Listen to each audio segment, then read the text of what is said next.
چلتی تو شاید آپ کی بھی نہیں ہے، بہرحال ایسوں کی بالکل بھی نہیں چلتی ہے.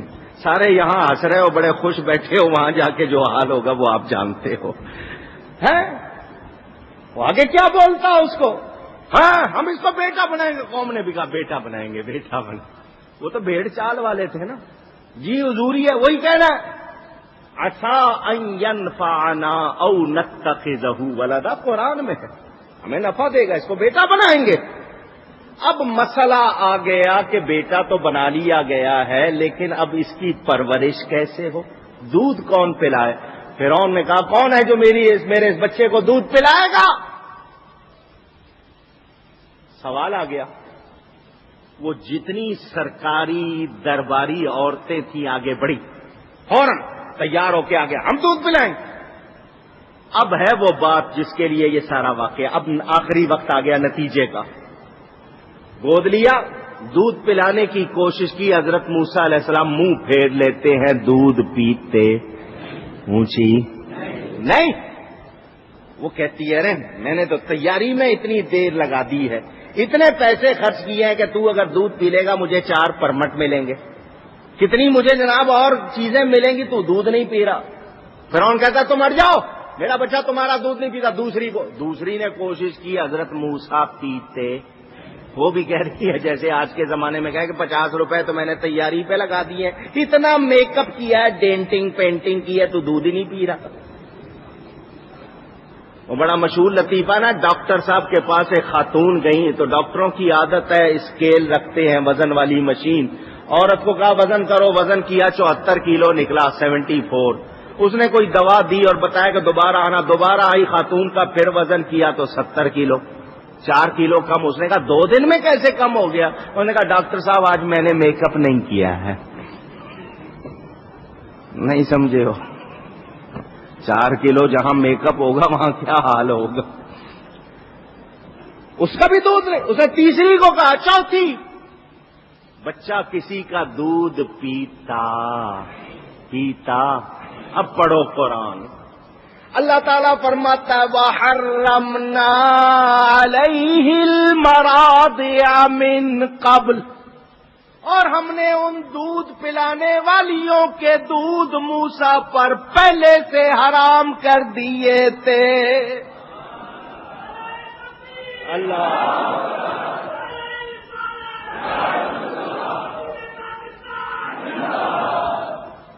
وہ دودھ پلانے والیاں ان کے ہم نے پہلے سے ہی موسیٰ پر من قبل، پہلے سے. موسیٰ علیہ السلام ابھی چند دن کی عمر ہے، جانتے ہیں کہ یہ وہی عورتیں ہیں جو مجھ پر حرام کی گئی ہیں، میں نے ان کے دودھ نہیں پینے. کوئی یہودی یہ قرآن لے کر آئے کہ تمہارے قرآن میں لکھا ہے موسیٰ علیہ السلام گود میں یہ جانتے تھے کہ یہ وہی عورتیں ہیں، اور تم کہتے ہو تمہارے نبی کو 40 سال تک خبر نہیں تھی. تو جاننا کمال، نہ جاننا نقص. تو بولو وہاں کیا جواب دو گے؟ یہ لوگ جواب دیں گے؟ اونچی جو کہتے ہیں حضور 40 سال کی عمر میں نبی بنے، یہ جواب دے سکتے ہیں؟ نہیں. میں نے آپ کو کہا نا یہ جواب دے سکتے. جواب کون دیں گے؟ اہل سنت و جماعت، صحیح علم رکھنے والے، علم نافع رکھنے والے. وہ کہیں گے اللہ تعالی کے نبی کی کیا شان ہے تم جانتے نہیں. آپ کا اب شوق ہوگا پھر ہوا کیا؟ بچے بھی پوچھتے نا پھر کیا ہوا، تو آپ کو واقعہ پورا سنا دیتا ہوں. بات تو یہیں تک کرنی تھی لیکن واقعہ پورا. ادھر حضرت موسیٰ علیہ السلام دودھ نہیں پی رہے، فرعون پریشان، کیا کریں؟ حضرت موسیٰ علیہ السلام کی بہن جو مجمع میں کھڑی تھی کہنے لگی بادشاہ میں ایک عورت کو جانتی ہوں، میرا خیال ہے یہ بچہ اس کا دودھ پی لے گا. اشارہ اس کا کس کی طرف تھا؟ ماں کی طرف. میرا خیال ہے یہ بچہ اس کا دودھ پی لے گا. تو فرعون نے کہا انتظار کس بات کا کر رہی ہے؟ دیکھ نہیں رہی ہمارے بچے کو بھوک لگی ہے؟ جلدی جا اس کو لے کے آ. بہن دوڑی ہوئی آئی، ماں سے کہنے لگی ماں چل تجھے تیرا بیٹا دلاؤں. تجھے تیرا کیا دلاؤں؟ ماں بڑے سکون سے بیٹھی ہے، اٹھی نہیں، فوراً سلیپر نہیں پہنے کے چل، آرام سے بیٹھی ہے. ایمان والی تھی نا، پکا ایمان، رب پر یقین پختہ. کہنے لگی سن بیٹی، مجھے کہیں جانے کی ضرورت نہیں، میرے رب کا وعدہ ہے وہ موسیٰ کو میرے پاس لائے گا. اللہ نے وعدہ کیا وہ موسیٰ کو میری طرف لوٹائے گا، مجھے کہیں جانے کی ضرورت. بیٹی دوڑی ہوئی گئی. بادشاہ وہ عورت پردہ نشین ہے، آتی نہیں، اگر اس کے پاس لے جاؤ وہ خدمت کر دے گی. فرعون نے کہا کیا مشکل ہے ہمارا بیٹا، ہم جائیں گے. وہی گھر جس میں ڈر تھا رکھنے کا، اب وہی سرکاری پہرا لگ رہا ہے بچے کی حفاظت کے لیے. فانوس بن کے جس کی حفاظت ہوا کرے، وہ شمع کب بجھے جسے روشن خدا کرے. قدرت انتظام کرتی ہے نا. وہی فرعون جو مارنا چاہتا ہے، اللہ اسی سے حفاظت کروا رہا ہے. نہیں سمجھ آئی؟ واقعہ سنا نا آپ. اللہ نے فرما دیا موسیٰ کی ماں، غم کرنے کی ضرورت، فکر کرنے کی ضرورت. بولیں موسیٰ علیہ السلام کو پہلے سے علم ہے یا نہیں؟ اب کوئی کہے تمہارے نبی کو نہیں تو وہ ایسا کہنے والا صحیح ہوگا؟ آؤ آپ کو بات سناؤں بڑی پیاری. حضرت حلیمہ سعدیہ رضی اللہ تعالی عنہا، وہ کہتی ہے میں نے حضور صلی اللہ علیہ وسلم کو گود میں لیا، دودھ پیش کیا، دائیں طرف سے پیش کیا، حضور نے پی لیا. میں نے بائیں طرف پیش کیا، حضور نے منہ پھیر لیا. اے حلیمہ تیرے اور بھی بچے ہیں، میرے آقا کو خبر. جو کہیں بے خبر ہیں وہ خود خبر رکھتے. آؤ ایک بات اور سنا دو. 2 گھنٹے یہی ہو گئے، ابھی ادرا پہ ہی ہوں، آگے بڑھا ہی نہیں ہوں.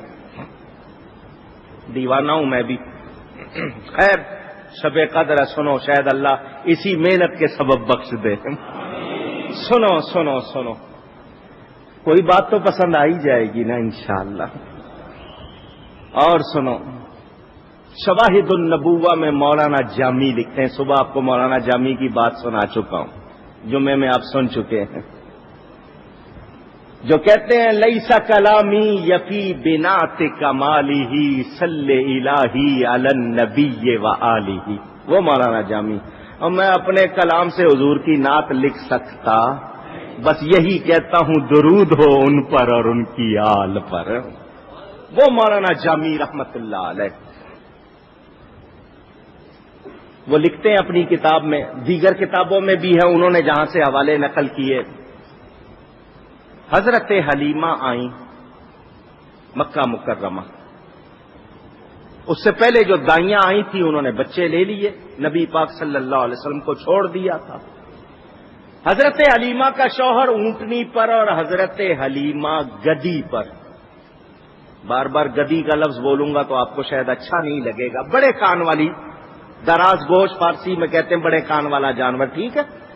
وہ اس پر سوار ہو کر آئی تھی، وہ پاکوں کی ماری ہوئی لاغر وہ جانور، اس سے چلا نہیں جاتا تھا. 2 قدم چلاتے تھے پھر بیٹھ جاتی تھی، پھر کھڑا کرتے تھے، 2 قدم چلتی پھر بیٹھ جاتی، اتنی کمزور. اسی لیے حضرت حلیمہ پیچھے رہ گئی. جب آئیں حضور صلی اللہ علیہ وسلم کو ساتھ لیا. واقعہ چھوٹا کر کے سنا رہا ہوں، ساتھ لیا. آؤ اس میں ایک بات اور سنا دوں. حضرت حلیمہ کہتی ہے میں اس کمرے میں گئی جہاں رسول اللہ صلی اللہ علیہ وسلم سبز رنگ کا ریشمی کپڑا بچھا تھا بستر، اس پر لیٹے ہوئے، آنکھیں بند، سیدھا لیٹے ہوئے. چند دن کی ظاہری گنتی کے لحاظ سے عمر شریف، آنکھیں بند تھیں. میں جوں ہی کمرے میں گئی حضور نے آنکھیں کھولی. فرماتی ہیں حضور کی آنکھوں سے نور نکلا. کیا نکلا؟ اونچی آسمان تک گیا. خود نور ہیں یا نہیں؟ یہ کہنا کہ ان میں نورانیت تھی، یہ لفظ رکھو اپنے پاس. میرا نبی سراپا نور ہے، میرا نبی ہے. اعلی حضرت کی بات کرو نا، حضور کی بات تو بڑی. وہ کہتے ہیں آقا تیری نسل پاک میں ہے بچہ بچہ نور کا تو ہے عین نور تیرا سب گھرانہ. میرے آقا کے نور ہونے میں ہمیں کوئی شبہ، جس کو شبہ ہے وہ نور سے محروم رہے، شوق سے رہے. ہم آقا کو سراپا نور، اللہ کے ذاتی نور سے پیدا ہونے والا نور مانتے ہیں. وہ نور ہیں اور آگے نور بناتے ہیں.